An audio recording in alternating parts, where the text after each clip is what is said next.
Guys, did you may have saw this the other day on Twitter, but it was the 2-year anniversary of the greatest tweet of all time.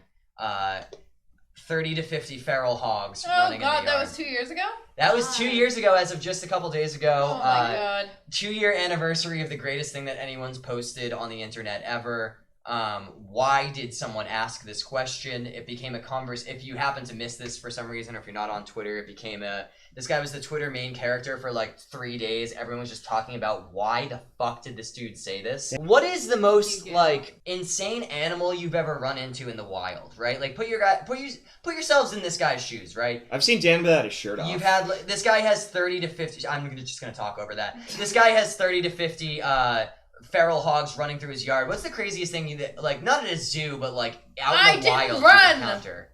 I backed away at an average speed that was acceptable to back away from a bear. Wait, you saw a bear? I don't think I've ever heard this story. In a national park, yeah. Oh, it's funny. Well, let's hear the story then. I have an actual answer, but also briefly, me and Ben went. I didn't run. I jogged after we were out of the bear's eye and ear sight. But we hiked to a hike in Sequoia National Park because the shuttle we didn't feel like getting on, and then we didn't realize that the shuttle had stopped running.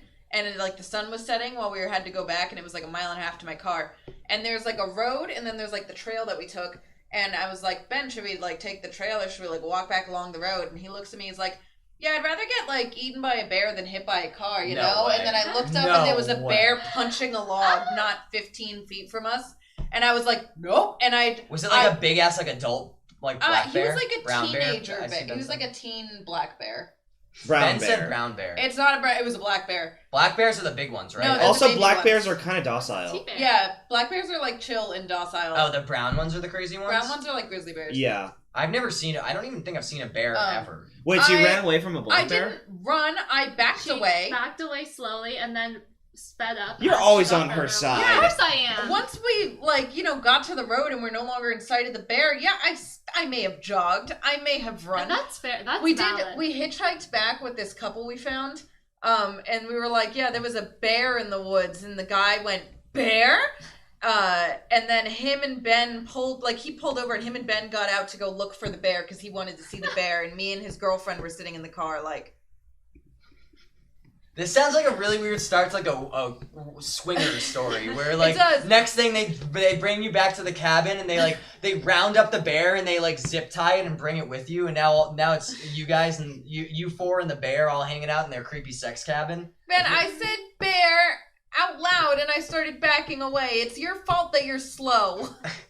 I'm actually on Liz's side for once here. Why would you not run from the bear? Well, you're supposed to run. Liz didn't run. She backed away slowly and then more rapidly as the further. Because I know that you're not supposed to run. Like tear away from it because obviously then it thinks you're prey. But you would quickly get out of there. Yeah. You're not going to take your time getting away from that bear. He hadn't seen me yet, so I backed away. I backed away, Ben. I backed away at a normal walking speed, and then I ran away. Increased the That's speed. I would do the same thing too. I would that's rational. I would like medium speed walk away from the bear, and then as soon as I felt like I was in a safe No, I'm not. You fuck. Oh, dang it. Yeah, good one, Miles. Yeah.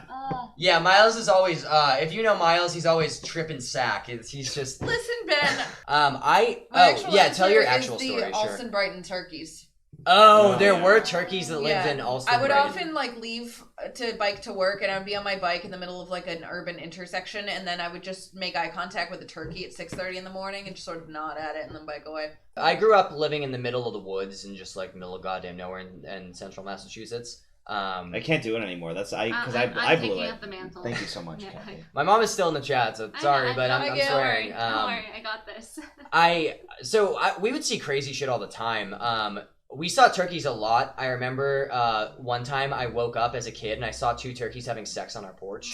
I'm not kidding. This is a memory that I have. Haunting. I think it defined everything about Dan that we know. This is it's one of those things where it's like I was young at the time, but I think I was scarred by it.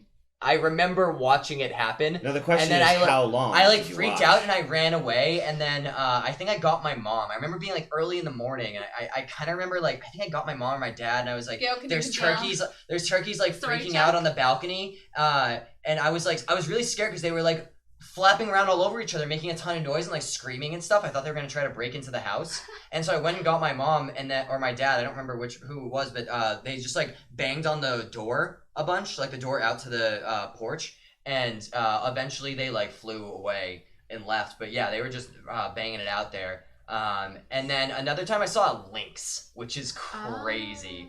That's like that's not something you see in the wild very often. It's basically like a mountain. It's not. It's like a mountain cat. It's like what we call mountain lions. It's not mountain lions. They're smaller mountain lions. I think it's in the family of mountain lions, but it's smaller. It looks like a. It's midway between a coyote and a mountain lion. Yeah, it looks like a cat, but it's like the size of a large dog. They're really creepy looking, and I remember it was roaming around in our backyard one time. And that is not something you run into the wild, especially in like central Massachusetts. Like that is not where that animal commonly lives. Ben, did you have a large predator animal story? Oh, Ben probably has a ton of these stories because he lives in Australia. It's just wild. That's everyone's favorite small wild cat, the African civet. Oh, that's a great question. Have you ever been peed on by an animal? I have this really weird bad luck thing where I always get shit on by seagulls every time I'm at the beach. I've been shit on by a seagull so many times I've lost count. Ben, did you have a megafauna story? I feel like you told me one at one point. Wait, I want to hear. We talked over Kathy's story. What was your tale, Kathy? Oh, we lived next to a nature reserve, so mountain lions showed up at school. They built an elementary school next to undeveloped land, and the kids would put their backpacks outside until one day a kid opened it and there was just a giant pile of baby rattlesnakes. Oh, that's so sick. So now they have to hang them up instead of putting them down, but like a bear can. Yeah, like I've run into like rattlesnakes and scorpions and like deer and coyotes and stuff like that.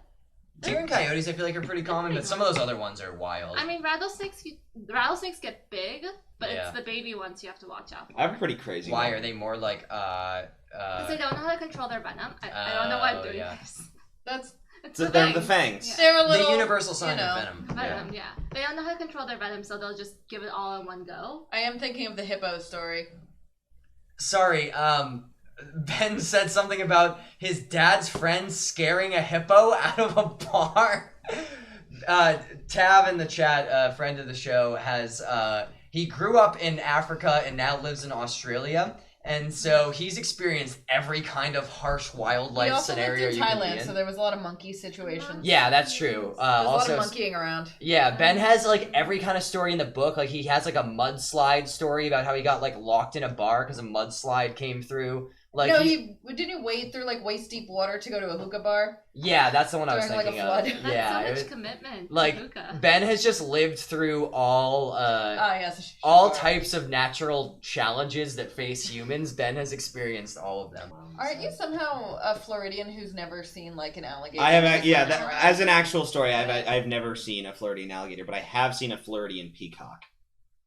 Oh. I think I've actually seen a peacock I do love too. A peacock. Yeah. I've seen a lot of My peacocks. grandma used to live in Florida. She used to like spend the winters in Florida, and it was in like Fort Lauderdale area, which is like kind of deep into Florida, and so you do see some kind of weird shit there. I would see like a lot of iguanas, but like not like fun little like outdoor iguanas, like some like the ones that should be in a zoo where they're like this big, and like you'd go out to like the pool that was in her condominium and there would be an iguana about this big just bathing in the water. You'd be like, all right, I'm not swimming today. I guess it's his pool now.